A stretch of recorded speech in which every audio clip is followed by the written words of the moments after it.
मैं मोनिका, आपकी गार्डनर दोस्त। आज आपसे बात करूंगी हिबिस्कस के बारे में। ये देखिए 2 हिबिस्कस के प्लांट पड़े हैं। ये हाइब्रिड वाला हिबिस्कस है जो सर्दियों में भी खिलता रहता है, और ये जो है ये देसी वाला हिबिस्कस है जो अब फरवरी के बाद सारी गर्मियाँ और पूरा सर्दी तक बहुत फ्लावरिंग करेगा ये। और इसके भी फ्लावर देखिए कितने खूबसूरत आ रहे हैं, देखिए कितने प्यारे फ्लावर्स आ रहे हैं इसके। हाँ, ये पास से दिखाते हैं, देखिए कितने खूबसूरत फ्लावर्स आ रहे हैं इसके भी। ये देखिए,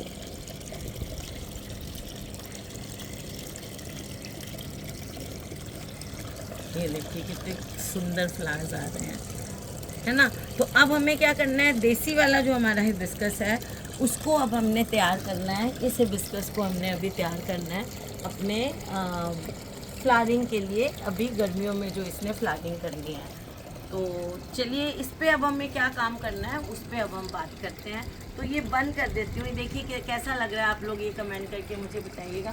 और हाँ, एक चीज़ मैं कहती हूँ, आप कमेंट्स बहुत ज़्यादा से ज़्यादा करा करें और मेरे को बताया करें कि मेरे वीडियो में आपको क्या चीज़ और चाहिए, क्या आपको चीज़ अच्छी नहीं लगती है मुझे छोड़नी चाहिए, और क्या चीज़ आपको पसंद आती है, और आप क्या और देखना चाहते हैं वो मुझे बताएं, ताकि मुझे पता रहे और मैं इम्प्रूव करूं और मेरे व्यू बढ़ते चले जाएं, ज़्यादा से ज़्यादा लोग देखें, उससे मुझे बहुत अच्छा लगता है। तो आप प्लीज़ कमेंट करके मुझे सजेशंस ज़रूर दिया करें, क्वेश्चंस भी पूछें लेकिन सजेशंस भी दिया करें साथ में। तो चलिए फिर अब इसको बंद कर देती हूँ, आवाज़ आ रही होगी इसकी आपको बहुत। तो अब हम इस पौधे पे आते हैं कि अब हमें इसमें क्या क्या काम करने हैं। तो देखिए सबसे पहला काम जो हमें इसमें करना है, ये मेरा हिबिस्कस का प्लांट है देखिए। तो सबसे पहला काम हमें इसमें करना है कि इसकी ये जो एक तो ये नीचे की बहुत ज़्यादा ब्रांचेस है ना, ये वाली देखिए, ये बिल्कुल ये ज़मीन के पास की जो ब्रांचेस हैं ये, इनको हटा देते हैं। ये देखिए इनमें फ्लावर व्लावर तो आते नहीं हैं, और ये ऐसे फालतू में एनर्जी लेती हैं पौधे की, और ये सूखे पत्ते वगैरह, ये देखिए, ये दिखाती हूँ आपको, ये नीचे की जो ब्रांचेस सी आ रही हैं ना छोटी छोटी, ये इनको सबको हम हटा देते हैं। तो ये देखिए इसको ऐसे सारी मैंने नीचे से इसके पत्ते वत्ते सब हटा दिए हैं, इसको क्लीन कर दिया। और अगर अब मुझे को देखिए पहले ये खाद दी हुई है ना, अब इसने बहुत टाइम हो गया इस खाद को दिए हुए, तो इस खाद को हमारे पौधे ने अब काफ़ी यूज़ कर लिया है ना। तो इसको अब हम ऊपर से एक लेयर ऐसे निकाल देते हैं ऐसे। अब हम इसमें क्या करेंगे, नई खाद डालेंगे, ये देखिए। लेकिन नई खाद डालने से पहले क्या काम करेंगे वो बताती हूँ मैं आपको। ये देखिए, अब गर्मी के मौसम में क्या है कि हमारे पौधों में कोई भी, जैसे अब ये देखिए ये जो ऊपर आ रही है ना, इन रूट्स को हटाना बहुत ज़रूरी है। ये जो है ना, ये सुपरफिशियल रूट्स हैं ये वाली, ये देखिए ये बहुत नुकसान पहुंचाती हैं ये अब हमारे पौधे को। ये देखिए ये जो रूट्स है ना, गुड़ाई, इसीलिए गुड़ाई का पर्पज़ ये होता है, कहते हैं ना गुड़ाई करनी चाहिए, गुड़ाई का ये भी एक पर्पज़ होता है कि पौधे की जो ऐसे सुपरफिशियल जो रूट्स होती हैं ना, फाइब्रस रूट्स जो ऊपर आ जाती हैं, ये इन रूट्स को हटाना ज़रूरी होता है। इन रूट्स का नुकसान पता है क्या है, ये रूट्स रोज़ पानी चाहती हैं, ज़रा सा एक दिन पानी नहीं मिले तो पौधे को एक्सपोजर मिल जाता है।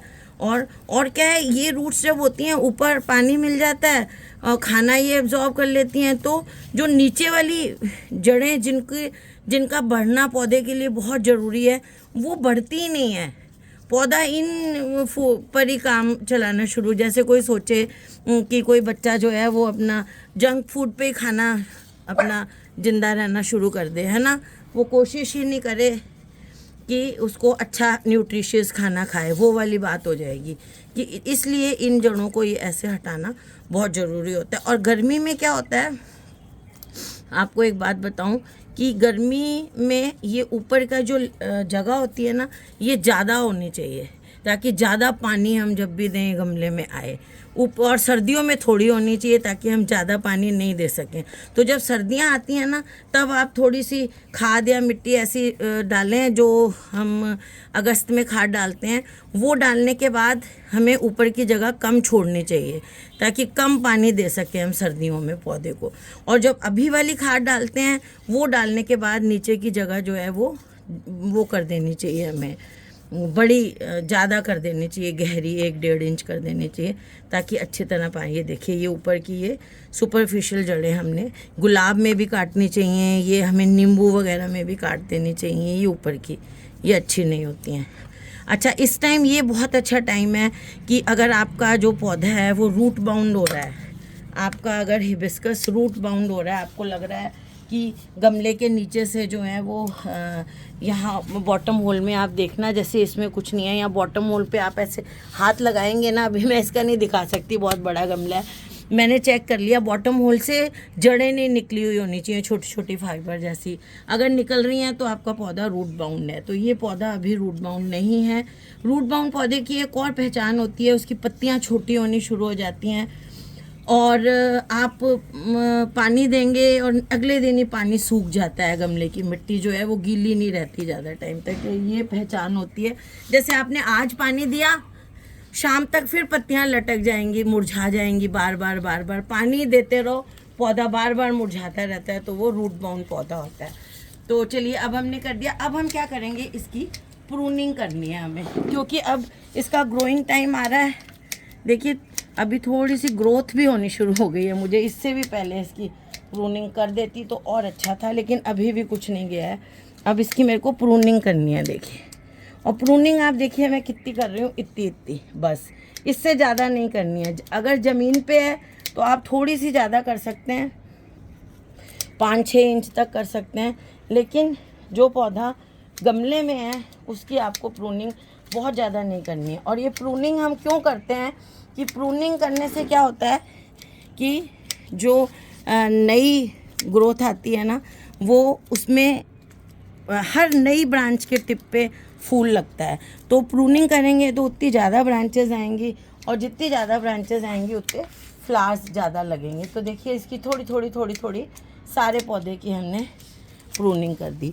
और एक रूल है कि जितने भी प्लांट्स हैं, कोई भी प्लांट है, जब आप किसी प्लांट की प्रूनिंग करते हो तो ये एक रूल होता है कि प्रूनिंग करने के बाद जब नई ब्रांचेस निकलेंगी पौधे की, तो आपको पौधे को खाद देनी बहुत ज़रूरी है। कोई भी पौधा हो, जब आपने उसकी प्रूनिंग की है तो उसके बाद उसको खाद देनी आपको बहुत ज़्यादा ज़रूरी है, क्योंकि नई ब्रांचेस जो निकलनी है उनको क्या चाहिए, उनको खाना चाहिए, तभी तो बड़े होंगे। बढ़ते बच्चे को ज़्यादा खाना देते हैं ना, तो नई ब्रांचेस निकलेंगी, वो बढ़ेंगी। इसलिए प्रूनिंग के बाद इसको हमें खाना देना है, ताकि अब ये हमें खूब अच्छे फ्लावर दे। तो खाने में हमें क्या देना है, एक तो हमें देनी है नाइट्रोजन। नाइट्रोजन देने से क्या होगा कि नई पत्तियां निकलेंगी और नई ब्रांचेस निकलेंगी। ये देखिए इसको भी काट देते हैं, ये ऊपर वाली जड़ है जो, तो इसको भी हमने ऐसे कट कर दिया। तो अब हम इसमें देंगे खाना, और खाना क्या देंगे वो दिखाती हूँ आपको। ये देखिए खूब सारी अच्छी क्वांटिटी में इसमें हमने दे दी है वर्मी कंपोस्ट। ये देखिए अब इस वर्मी कंपोस्ट में मैंने मिलाया हुआ है, ये देखिए, ये जो आपको वाइट दिख रहा है, इसमें मैंने मिलाया हुआ है फंजीसाइड पाउडर। साफ वाइट नहीं दिख रहा, आप ध्यान से देखेंगे तो हल्का सा ग्रीनिश सा है ये। तो ये क्या है, ये है फंजीसाइड पाउडर जो मैंने खाद में मिलाया हुआ है। अच्छा सा 1 इंच लेयर बन जाए खाद की, इतना देना है। और उसके बाद हमें क्या देना है, अब हम चाहते हैं कि हमारे पौधे की जड़ें हेल्दी हों, और उसको फॉस्फोरस देंगे, क्योंकि हमें फूल आने के लिए फॉस्फोरस चाहिए पौधे को। तो हमने ये 1 चम्मच के करीब फॉस्फोरस लिया है, ये देखिए, और दे देंगे। अच्छा, मैं आपको बहुत बार कहती रही हूँ कि हिबिस्कस को फॉस्फोरस की कम ज़रूरत होती है, ज़्यादा ज़रूरत नहीं होती है, इसलिए इसको बहुत ज़्यादा फॉस्फोरस नहीं देना चाहिए। लेकिन फॉस्फोरस की ज़रूरत तो नहीं होती है इसको, लेकिन फिर भी इसको फॉस्फोरस ऐसा नहीं है कि चाहिए ही नहीं, चाहिए, लेकिन ज़्यादा नहीं देना है हमको, बस ये चीज़ है। तो ऐसा मैं पहले सोचती थी कि शायद मेरे बोलने से आप लोगों को लगे कि इसको देना ही नहीं है, ऐसा नहीं है। और ये देखिए, ये 2 चम्मच के करीब मैंने इसको पोटेशियम ज़्यादा देना होता है। ये देखिए, ये पोटेशियम इसको ज़्यादा देना होता है, तो मैंने इसमें ये पोटेशियम दे दिया। ये देखिए, अच्छी सी क्वांटिटी में मैंने इसमें पोटेशियम दे दिया। और दिया कितनी दूर है ये इस चीज़ का आप ध्यान रखें। तो मैंने इसमें वर्मी कंपोस्ट डाली है जिसमें कि फंजीसाइड मिला हुआ था, डीएपी दिया है और थोड़ा सा दिया है इसमें, थोड़ा नहीं डीएपी से ज़्यादा दिया है मैंने इसमें पोटेशियम पाउडर, जिसे muriate of potassium, potash powder कहते हैं, ये दिया है। अब मैंने ये इसको पूरा दे दिया है। अब इसके बाद क्या करेंगे, जैसे अब ये मैंने दे दिया, देने के बाद अब इसमें पानी दे देंगे खूब सारा। और उस पानी में जो अब पानी देंगे ना, इसमें हम उस पानी में 1 चम्मच मिला देंगे एप्सम सॉल्ट। तो एप्सम सॉल्ट जो है हिबिस्कस के लिए बहुत अच्छा होता है। वो इसलिए भी मिलाएंगे कि हमने ये जो छोटी छोटी जड़ें ऊपर से काटी हैं तो इसमें डैमेज हुआ है ना प्लांट में, तो थोड़ा सा शॉक में ना जाए, इसलिए हम एप्सम सॉल्ट वाला पानी अब इसमें डालेंगे। और इसलिए भी कि इसको एप्सम सॉल्ट इसकी ग्रोथ के लिए, क्लोरोफिल बनने के लिए चाहिए होता है। एप्सम सॉल्ट में जो मैग्नीशियम होता है, तो इसकी नई पत्तियां आएंगी वो और ब्राइट हो। क्योंकि देखिए सर्दी में जब ये स्ट्रेस में था प्लांट, तो इसकी पत्तियां देखिए ऐसे रेड होनी शुरू हो गई। ज़्यादा रेड पत्तियां हैं ना जो आपके पौधे की, उसको आप हटा भी सकते हैं। जो बहुत ज़्यादा रेड पत्तियां हैं वो हटा दें आप, बहुत ज़्यादा, थोड़ी बहुत रेड को चलने दें, बहुत ज़्यादा रेड मेरे इसमें हैं भी नहीं, अगर हैं तो उनको भी आप हटा दें। और बहुत ज़्यादा पत्तियां हैं ना अगर आपके पौधे में, तो उसको भी आप थोड़ा सा हल्का सा, बहुत ज़्यादा है तो थोड़ा थोड़ा थिनिंग कर सकती हैं, थोड़े थोड़े पत्ते आप हटा दें, बहुत ज़्यादा नहीं, थोड़े थोड़े पत्ते हटा दें ताकि बीच में से एयर फ्लो कर सके आपके पौधे के। और वैसे ये एयर का फ्लो जो है ना बारिश में और भी चाहिए होता है, लेकिन गर्मी में भी ठीक रहता है क्योंकि हम पौधों को नहलाते ज़्यादा हैं तो फंगस नहीं हो, इसके लिए अच्छा रहता है। तो देखिए अब हमारा पौधा जो है, हमने ये जो ट्रीटमेंट कर दिया, ये बहुत अलग ट्रीटमेंट तो नहीं लगेगा आपको, लेकिन ये ट्रीटमेंट जो हमने कर दिया ये इसके लिए बहुत ज़रूरी है इस मौसम में। और इसके बाद अब ये आपका पौधा जो है 15-20 दिन बाद बहुत अच्छी फ्लावरिंग करना शुरू हो जाएगा। अगर आपने ये नहीं किया होता तो आपके पौधे में फ्लावर कंपैरेटिवली कम आते जितने आने चाहिए। तो फ्रेंड्स, अगर आपको ये वीडियो अच्छा लगा हो तो अपने हिबिस्कस के साथ भी ये ट्रीटमेंट करिएगा। इस वीडियो को लाइक करिएगा, शेयर करिएगा और मेरे चैनल को सब्सक्राइब करिएगा। Okay friends, bye.